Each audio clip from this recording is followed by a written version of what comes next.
কি জাত হবে যাবার কালে, ভেবে তুমি তা বলো না। জাত গেল বলে, এ কি আজো কারখানা। আজকে দেশে জাতে জাতে কত বিভেদ।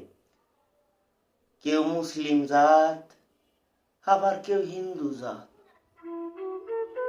কেউ রিক্সাওয়ালা, কেউ ঠেলাওয়ালা। দেশের কথা কি কেউ চিন্তা করে না?